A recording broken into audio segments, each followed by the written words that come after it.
She's dead, Elon. 5 words, no ceremony, no context. Just dropped like a blade onto the cold backstage floor. Elon Musk had arrived early. He always did. Not out of respect for anyone else's time, but because he liked being the first to choose his place in any room.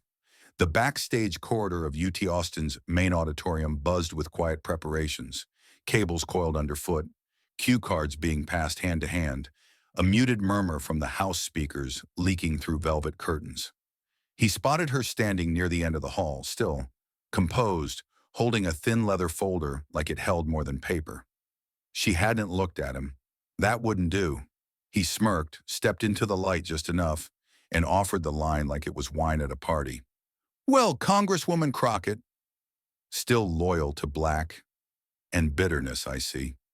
His voice was low, silken, smug, like oil spreading across a clean pane of glass. "I was hoping you'd bring something constructive this time, but I guess someone has to handle the emotional arc of tonight's performance, right?" Jasmine Crockett didn't blink, didn't flinch, didn't look at him, but the silence she gave him in return held shape, like something being loaded into a chamber. Then she said it, calm, straight, with a quiet so absolute it made the overhead lights hum louder. "She's dead, Elon." Pause. "Not directly because of you, but almost."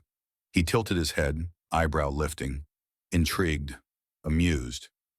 Before he could answer, a young tech assistant jogged up, a black kid in a crew t-shirt, earpiece tucked into a coil behind his neck. "Ms. Crockett," he said breathlessly, "the producers wanted to check if you'd like any powder before going on stage." As he slid past them, the sleeve of his shirt brushed Elon's jacket. Just a whisper of contact, but Elon recoiled, a sharp reflex, stepping back half a pace, swiping his palm hard across his shoulder twice. Slap, slap, like scrubbing off a smudge he hadn't asked for. It took 3 seconds. But in those 3 seconds, Jasmine's jaw locked, tight, unmistakable. And for the first time, she turned her full face toward him. He noticed. Of course he noticed. "Reflex," he said, shrugging. "I tend to react when someone off-list makes contact. You understand? I'm sure your line of work brings you close to all types." She didn't bite. Not yet. She just turned to the young staffer, gently touching his arm. "No powder," she said. "I didn't come here to be covered." The kid nodded, flustered, and hurried off. Elon smiled wider. "Fired up, I see. I'm actually looking forward to this now. Congressional hearing, Netflix edition. I'm sure we'll get some great sound bites." Jasmine met his eyes for the first time. Steady, unforgiving. "Sound bites don't matter," she said. "There's a little girl who won't live to hear any of them." She turned and walked away, and Elon stood there, motionless, not because he felt guilt, but because for the first time, something felt off script. And this time, he might not be the one controlling the edit. That morning, the wind swept along the red-tiled rooftops of the University of Texas, as if trying to scrub something off the city. A scent of manufactured excitement, or perhaps the silence that had hung in the air for far too long. The late March chill clung low to the ground, slipping past polished shoes and tailored cuffs, sharp enough to make any outsider pull their coat tighter. But to locals, that cold felt more like a warning. Today would not be calm. The Austin Futures Forum was held in the main auditorium of UT Austin, a hall that had once hosted presidential speeches, graduation ceremonies, and opening keynotes thick with utopian fog. This year's theme sounded harmless at first. Technology, community, equity, 3 simple words. But if you'd lived long enough in East Austin to see your neighbors forced out of their rentals, if you'd been pushed off your bus route when it was torn up to make space for Tesla's overflow parking, if you'd ever searched Twitter for a voice like yours and found only silence, then those 3 words weren't harmless at all. They were velvet-wrapped arrows, and you knew exactly who they were aimed at. Outside the auditorium, a silent group of protesters stood like statues. No chanting, no loudspeakers. Only hand-painted signs in bold black strokes. "Who's the future for?" "Still queer. Still here. We lived here before the logos came." They didn't block entrances. They weren't angry, because anger had long since lost its effect. They simply existed there, like a quiet counterpoint to every polished promise being drafted inside. Inside the hall, white lights bounced off maroon velvet seats. The air conditioning was set at a crisp 68 degrees Fahrenheit, a clean, comfortable coolness for those with homes, with health insurance, with enough reason to wear suits without thinking of the heating bill. The audience was a curious patchwork. Young engineering students, eyes lit like newly charged processors. Startup founders, tablets in hand, nodding at every mention of scale and disrupt. Former Tesla workers laid off 3 months ago, slouched silently in the back rows, still wearing their old company jackets. And young queer folks, pierced, draped in hand-embroidered bags, their eyes wary, unconvinced. They didn't all speak the same language, but they shared the same intuition. Today, someone was going to break script. The moderator was Marla Vaughn, a former KXAN anchor, now the poised voice behind the Future Tech's podcast.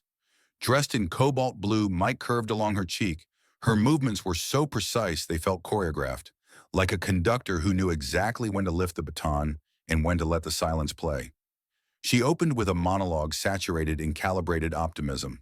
We're living in a moment where technology is no longer a tool, it is the environment itself, where decisions about growth don't just shape the economy, they redefine the meaning of community. And today, Austin, we're here to engage, to question, and hopefully, to build a common answer. Polite applause followed, not roaring, not cold, just the kind of sound you hear when people haven't yet decided which side they're on. Then came the guest introductions. Marla's voice lifted, not too high, but with that practiced upward swing, like opening automatic doors for a modern-day oracle. He's redrawn the industrial map of Central Texas, the mind behind Giga Texas, SpaceX, X, founder, disruptor, futurist, Mr. Elon Musk. Applause now came louder. Whistling, a few students stood to record the moment, phones aloft, catching a glimpse of a living legend. Elon Musk walked out slowly, hands in pockets, his face wearing the calm of someone playing chess with a child whose next move he'd seen hours ago.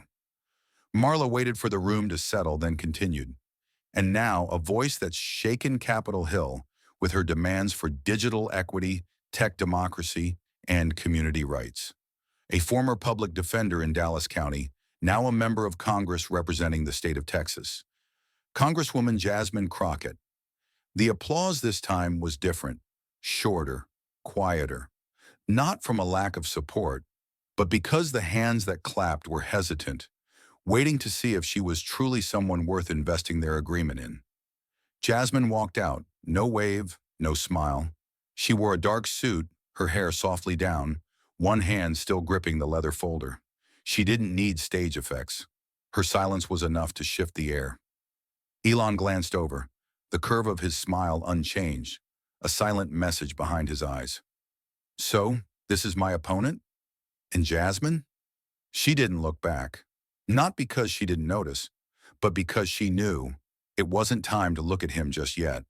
Better to let the stage lights do their job, to illuminate the man who came to be cheered, and the one who came to speak for names the crowd had long forgotten.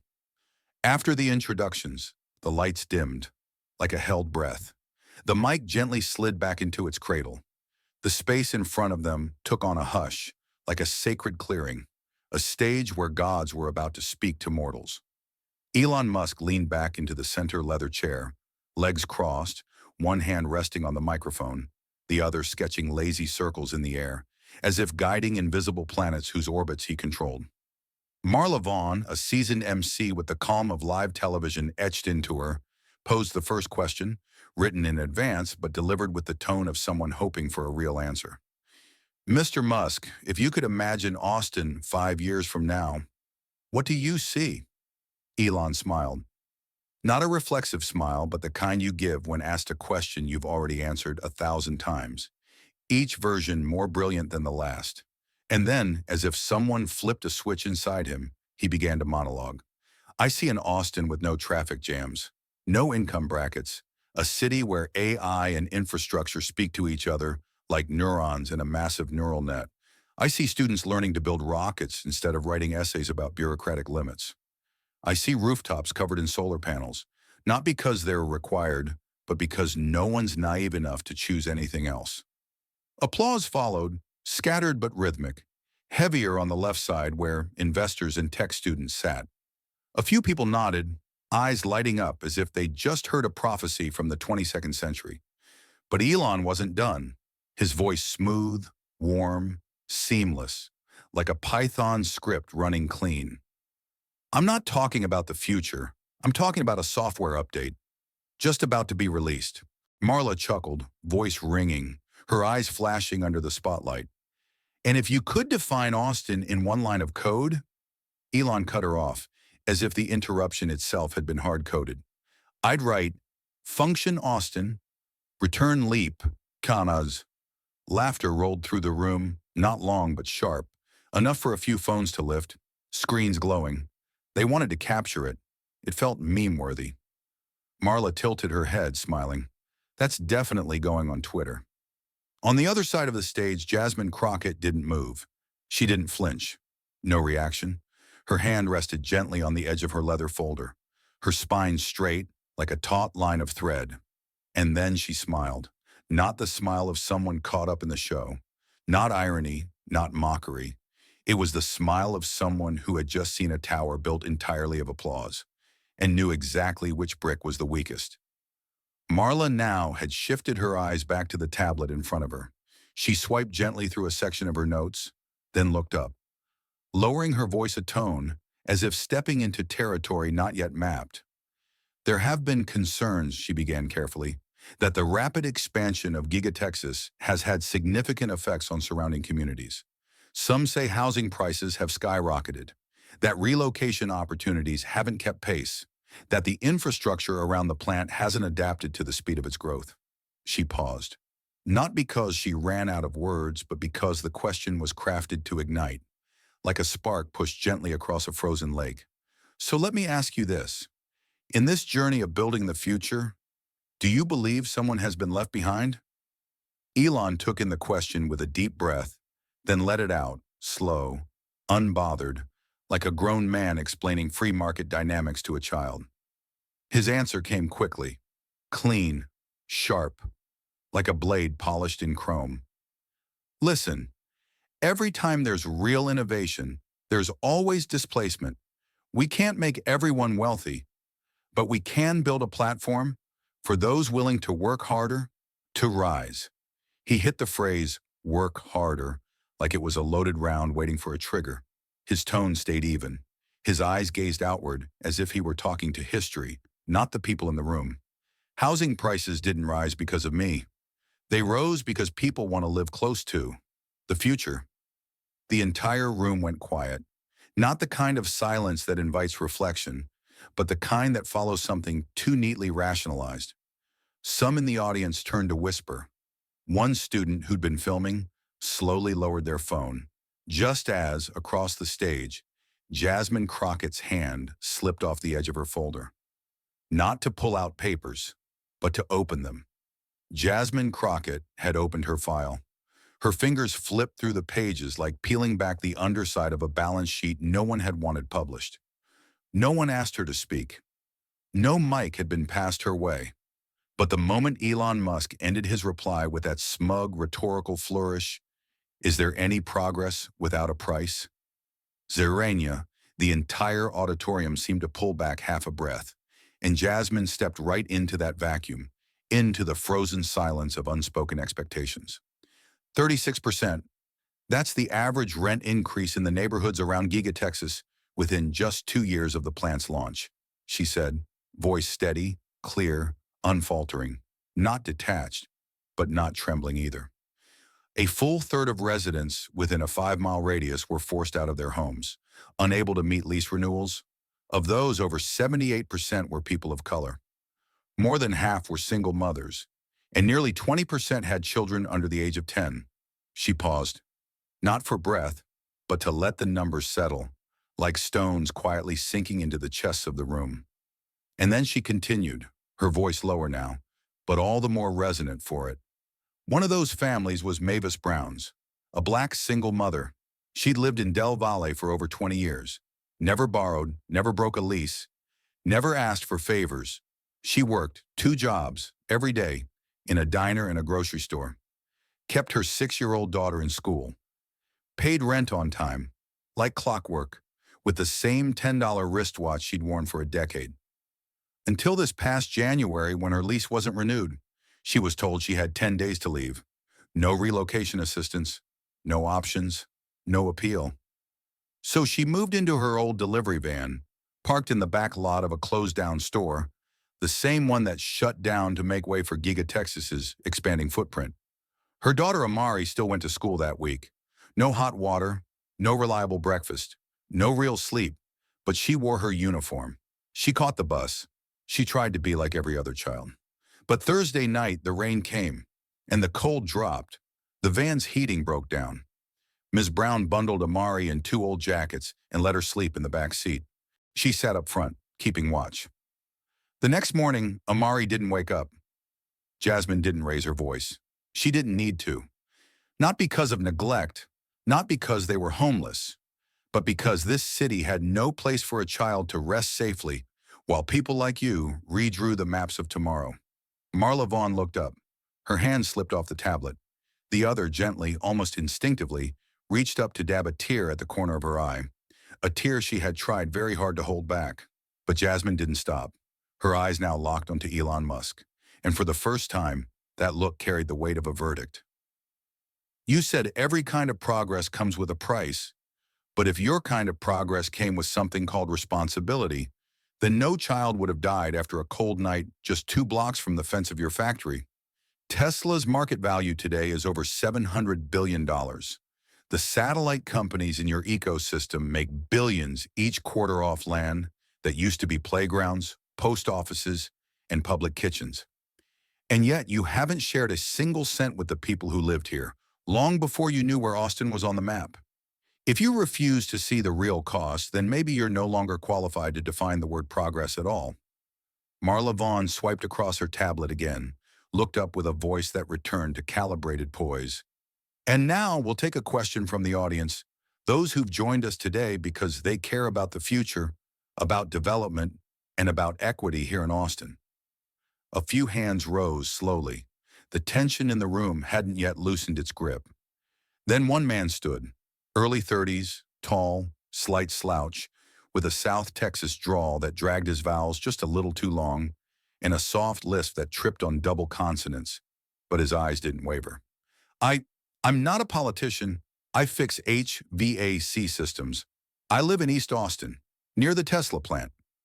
He scratched his ear, took a breath, and went on, voice stronger now. I just want to ask something real simple. If everything happening in Austin is about opportunity and fairness, then why do I, my friends, my neighbors, the ones who've been here, feel more and more like we're on the outside looking in? Silence. Not dramatic silence, just the kind that sits heavy, like something true just hit the table. Elon Musk grabbed the mic as if a new charge had just entered his bloodstream. This is exactly my point. Opportunity doesn't distribute itself. It's created, and then it's claimed by those who know how to reach for it. He glanced at the man with a smile that felt like a school principal delivering a lecture. We don't care about zip codes. We don't care about history. We look at data, at performance. And the fairest system of all is one where no one gets special treatment just because they've been around longer. A few scattered claps, a faint sigh from the back. But Jasmine Crockett had already turned toward Elon, her gaze landing on him like a hand pressed flat against a pane of glass. You like data? Then let me give you some. She stood, stepped forward a half pace to the mic, and opened a page from her folder. According to last year's City Lab survey, 42% of Black and brown residents in East Austin were displaced or forced to move because of rent pressure. In the neighborhoods surrounding Giga Texas, nearly 3,200 families lost their homes within just 18 months of the plant's second phase expansion. She flipped another page. The retention rate for queer applicants, especially trans individuals, after second-round interviews at satellite tech firms around Tesla, according to the Diversity Watch report, was 4.8%. That's 12 times lower than their straight male counterparts. And you call that fair? Elon shifted in his seat, but Jasmine didn't give him a chance to speak. Fairness isn't when everyone gets to run. Fairness is when black people don't have to run faster just to stay in the same place. When poor people don't have to run barefoot down streets you've paved with gold, only to be told they still have to pay for access. When queer folks don't have to run in the dark, wearing someone else's jacket, changing their name, softening their voice and praying they won't be noticed, just to sit quietly in the meeting room. Her voice lowered, not because she was restraining herself, but because she was aiming directly at the fault line. True equity is when the people who built this city aren't forced to watch it be sold off, lot by lot, in the name of innovation. It's when children don't have to ask their mothers, "Are we not Austin people, Mama? Why don't I have a place to play anymore?" No one clapped, no cameras flashed, just that eerie, visceral feeling, like the entire auditorium was seeing their city for the first time, not through glass, not through maps, but through the wound. Jasmine stood tall, her eyes still locked on Musk. And this time, her voice wasn't striking back. It was reaching out, from a part of humanity he had never dared bend down to see. "I'm not a billionaire. I don't run a dozen companies. I don't have my name on the NASDAQ. I don't sit down to $10,000 dinners with wine flown in by private jet. I don't have a team of PR handlers following me around to clean up after every sentence. But I do know this. If we care about social equity, then anyone can choose to grow their business alongside the people who live outside the factory gates." Her voice sharpened, not angry, but aimed, like every word was meant to reach bone. A shared contribution, a support fund, a commitment to housing, to education, to sustainable jobs. None of that would deplete your wealth. I'm certain it wouldn't ruin your next luxury meal, if that's what you want. But in return, you'd gain what money can't buy: respect, love, and the help of the very communities you've built your empire on. She paused, shifted half a step to the left, her hand still gripping the folder like it was the spine of the truth she stood on. "You think black folks, poor folks, the vulnerable, don't affect you? That because they don't buy stock, don't drive Teslas, don't push your market share, they don't matter? You're wrong, Elon. They may not be as rich as you, but they're still people. They're still brilliant, and they can make you richer still if you choose to align with their hopes, not just their labor. Because people, Elon, people are the greatest asset any company will ever have." She looked up, not like a fighter, but like a guardian of something sacred. "You should never grow a business without growing the people. Because if you don't, sure, you'll have AI. You'll have data, robots, every shiny thing tech can offer. But what will be left beside you when the lights go down? Money? Machines? Numbers that don't cry? Do you really want to live in a city made only of coders, where no one calls your name with feeling, with love, with anything human?" Her voice dropped, just enough for the mic to catch the quiet pounding of her breath. "You're human too, Musk, and I hope you won't stay numb to what your growth has done to others. Not for politics, not for press, but for a child, a little girl who died just outside your factory's walls, because she wasn't warm enough, because there was no safe place for her to sleep, because people like you made Austin a stage for greatness and forgot who lived behind the curtains." She leaned slightly forward, voice almost a whisper now but sharp enough to cut steel. "Why do you keep justifying it, Musk? To protect what? Your power? Your image? Your pride? Let me tell you the only thing left worth protecting, if you're willing to shut up, listen, and bow your head: your humanity." Elon Musk remained seated, but the shadow cast on the leather behind him no longer looked like the silhouette of a tech god. It had shrunk, curled inward, as if even the air around him had begun to collapse. He rubbed his eyes, not from fatigue, but as if trying to wipe away the graphs, the metrics, the interplanetary strategies swirling in his head, a dream now completely out of place. His face had slackened, not from age but from inside. It was the moment Jasmine Crockett asked him, "Do you really want to live in a city made only of coders, where no one calls your name with love?" Elon slowly leaned back into his chair. The movement wasn't stiff. It wasn't robotic. It looked like a man being pulled back by the weight of the very tower he once built and stood atop. His head dropped. He didn't look at anyone. He didn't lift his chin. And then, for the first time in decades of stages, press conferences, Senate hearings, and global forums, Elon Musk opened his mouth, not to speak, but to apologize. I, I, his voice cracked, like his throat was chewing on an old piece of memory that had never been swallowed right. I'm truly sorry. No one said a word. Just the soft whir of a camera capturing everything. A slow zoom, a trembling focus. And then the auditorium broke open. Not for the media moment, not for the gotcha, but because hundreds of hearts were finally, collectively released. Hundreds of lives, once sidelined by progress, had just been spoken for. Someone cried, someone clutched the person next to them, someone just clenched their fists, trying to hold on to what they just witnessed, afraid it might slip away like it always had before. And that was why they had come today. Not to clap for AI, not to hear a prophecy from Silicon Valley, but to see themselves and be seen. Jasmine Crockett remained standing, quietly watching Elon Musk lower his head, not out of defeat, but because, for the first time, he was made to confront his own humanity, stripped of rockets, portfolios, and global podiums. And as the surge of emotion had barely begun to subside, she spoke once more, not to strike, not to win, but to close with something far more powerful, truth from someone who still stood with the people. Thank you, Mr. Musk. And I mean that.